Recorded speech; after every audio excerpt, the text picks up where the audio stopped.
For 1,000 years, one name pretty much was the world, Rome. An empire of marble and iron, of legions and law that stretched across pretty much everything people knew. And then, it was gone. How does a superpower that seemed like it would last forever just disappear? So that's the big mystery we're going to crack open today. Let's get into it. And look, this isn't just some dusty old question for the history books. It's one of the great puzzles of civilization. Because when Rome fell, it wasn't just a political event. It was like the lights going out across an entire world. So to figure this out, we've got to put on our detective hats. Let's start gathering some evidence. Okay, first things first, let's just bust a huge myth right out of the gate. You know the Hollywood version, right? It's all fire and fury, one giant epic battle, the city burns and the credits roll. But real history is almost never that neat. The truth is way less cinematic and honestly a lot more terrifying. No, this wasn't some quick execution. Think of it more like a slow, chronic disease, a decline that stretched on for generations. You'll always hear historians point to one specific year, 476 AD. That's the year the last Roman emperor in the West was, gently shown the door. But here's the thing about that date. It's not the cause of death. It's more like the moment the doctor finally signed the death certificate. The disease itself had been rotting away at the empire for centuries. To find the real culprits, we've got to go back way further.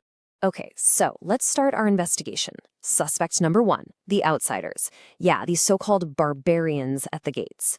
For centuries, Rome had sort of managed them, kept them at bay, but by the 4th and 5th centuries, that pressure from the outside was becoming unbearable. Just try to picture this for a second. You're trying to guard a border that's thousands of miles long on two different fronts at the same time.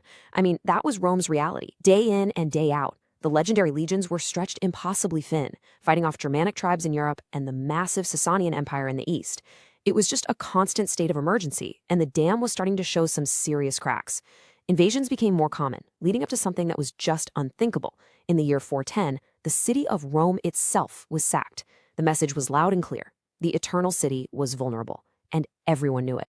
So what do you do when you're running out of your own soldiers? Well, Rome's solution was to hire help, often from the very same groups they were supposed to be fighting. This quote just nails it. It was like hiring wolves to guard the sheep. And yeah, it turned out to be about as smart as it sounds. These mercenary armies had absolutely zero loyalty to the idea of Rome. They fought for gold, and they fought for their generals. It was a total Hail Mary, a patch on a wound that was just gushing. And it was about to backfire big time. But, blaming everything on the guys outside the walls, that's just too easy. The truth is, a healthy empire could have handled that kind of pressure, but Rome was anything but healthy. It's time to look at our next line of inquiry, because as bad as the threats outside were, the most deadly wounds were self-inflicted. No, the real rot, it was coming from the inside. Just look at this number. I mean, really look at it. Over 20 emperors in just 50 years. That works out to a new guy in charge, on average, every 2.5 years. And they weren't exactly retiring with a nice pension. This wasn't just a leadership crisis, it was a complete system failure. It was a total revolving door of power, and the only things turning it were ambition and assassination. And this timeline, wow, it just lays out the brutal reality of that chaos. Just look at this pattern. We've got assassinated, killed in battle, captured by the enemy, assassinated again. Being the emperor had become the most dangerous job in the entire world. I mean, how are you supposed to run an entire empire when your number one job is just trying to survive the next coup? The short answer? You can't. The result was total paralysis at the top and constant civil war everywhere else. And this is so crucial, because this wasn't just drama happening in the palace. This chaos, it spilled down and affected absolutely everyone. When your government is constantly fighting itself, who's fixing the aqueducts? Who's making sure the roads are safe from bandits? Who's guaranteeing that the money in your pocket is actually worth anything? For the average person on the street, the answer was basically nobody. The basic promise of the empire was broken. And when people lose faith that the empire can actually protect them, well, they start looking for other options. Right. So all this fighting, right? The civil wars, the endless border wars, none of that is cheap, which leads us to our third prime suspect in the death of Rome, a complete and total economic meltdown. The empire wasn't just politically broken, it was flat out going broke. Just take a look at where all the money was going. This chart is, honestly, it's staggering. A whopping 75%. 3/4 of the entire imperial budget was just being funneled into the military. It was a war machine that was eating the state that built it, leaving just scraps for all the stuff that actually makes a civilization work. Roads, buildings, administration. It's like the empire was literally eating itself alive just to pay its soldiers. So this immense financial pressure, it kicked off what you can only call a doom loop, a vicious cycle of economic collapse. Let me break it down for you. Step 1, the army is screaming for cash, so the emperor jacks up taxes. Step 2, but hey, the citizens are already broke, they can't pay, so tax revenues actually fall. Step 3, in a panic, the government starts debasing the currency, basically mixing cheaper metals in with the silver to make more coins. Step 4, but people aren't stupid, right? They realize the money is basically junk and it becomes worthless.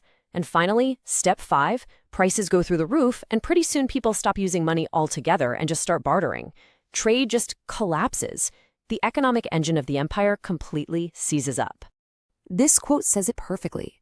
It was a slow poison in the empire's economic bloodstream. It wasn't a sudden heart attack. It was this creeping sickness that just corrupted everything from the inside out. It paralyzed the government, it starved the very army it was supposed to be paying, and it let the vital infrastructure of the empire just crumble into dust. Okay, so we've looked at all the evidence. We've got the external attacks, the political rot, the economic collapse, 3 prime suspects. So, what's the final verdict? Who or what is the real killer here? Well, the verdict is there wasn't a single killer. As you can see right here, all 3 of these crises were tangled up, feeding each other in this terrifying feedback loop. The constant wars broke the broken economy fueled political chaos, and the political chaos made it impossible to defend the borders.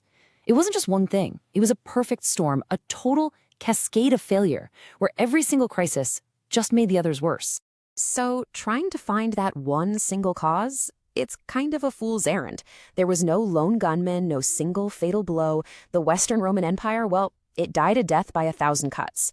It was a systems collapse, a horrifying slow-motion cascade of failures, with each one making the next one basically inevitable. And what that really means is that the whole fall of Rome, it wasn't some sudden, dramatic plunge off a cliff. It was a really long, really messy, and often pretty brutal transformation. That huge, centralized empire didn't just disappear overnight. It just dissolved, slowly, breaking apart into smaller kingdoms that would, eventually, become the Europe we know today. An old world was dying, and a new one was fighting to be born. And that, right there, is why this story still matters so much. Think about it. A massive, overstretched military, vicious political infighting, deep economic stress, and a loss of trust in institutions. Rome's story isn't just history. It's a warning, a message written across centuries. It shows us that even the greatest powers on Earth aren't invincible, and that they can end not with a big bang, but with a long, slow, quiet fade to black.